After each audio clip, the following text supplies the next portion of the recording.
Hey, we're the due diligence partners. This is Steve. Hello. I'm Tim, and we're about to tell you everything you need to know before you buy a mobile home park.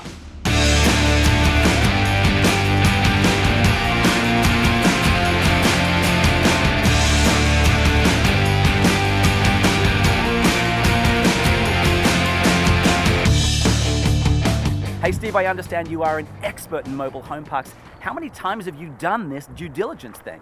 Well, we've done the due diligence now on over 100 parks. 100 parks. There must be a whole mess of stuff you look for. How many different things are you kind of checking? Well, in fact, we've refined it now to be over a 600-point checklist. 600 things, man. That seems crazy, but there's got to be kind of some shortcuts. Are there, I think you've told me about deal breakers. What's a deal breaker and why is it important? Deal breaker. Right, deal breakers always first, right? We want to protect the investment. So the deal breakers may have to do with the home inventory, have to do with the infrastructure of the park. They will absolutely kill the deal out of the gate. So we always want to look at those things first. Once we've checked those off the list, then we can move on and we can look at all the other details. Can I ask you one more question?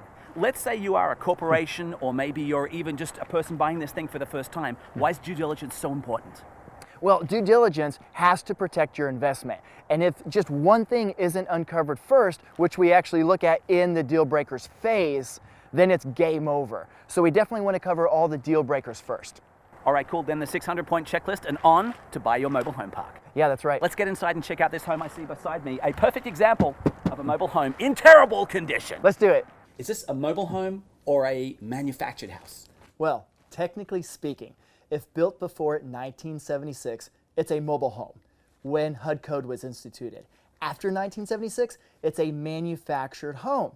However, statistically speaking, when looking at the analytics for online search, investors or anyone looking to rent only knows a community as a mobile home park and a manufactured house as a mobile home. So everyone living here only knows this as a mobile home. Okay, cool. So if I'm Googling it, mobile home, if I'm talking to normal humans, mobile home is where we're at. That's where we're at. Okay, cool. So we're inside a mobile home. This is a little bit trashed.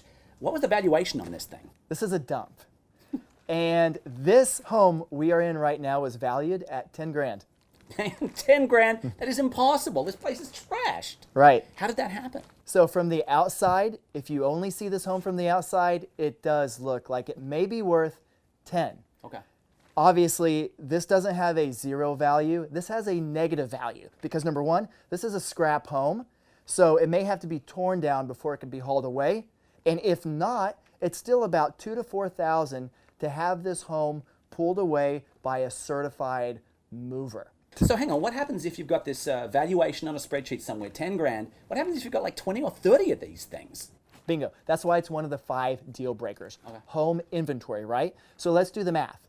We are sitting on a negative value, negative asset, right? Right. So it's going to cost money to get rid of this thing. Right. Multiplied, let's say a bigger park, 200 to 300 lot park, and let's say it has 30 homes. Right. 30 times a negative value when the homes have been given some value by the owner. That's why we have to really push to go inside an inventory and look at every home. So, I mean, on a spreadsheet, as you're buying something like this Right. could be hundreds of thousands of dollars different. This is a big deal. That's exactly right. So what are some other things we're looking for? Other things that owners classically do? Okay, so when anytime an owner is a little vague about not letting you go inside the property or not letting you look at something, red flag. So we really want to push. We always want to push, and we're really good at this. We've done it so many times.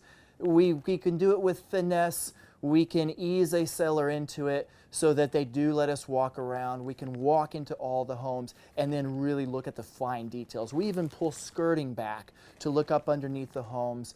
And we have a lot of tricks to sort of determine the condition of things too, Right. if we can't see it in person. Okay, cool.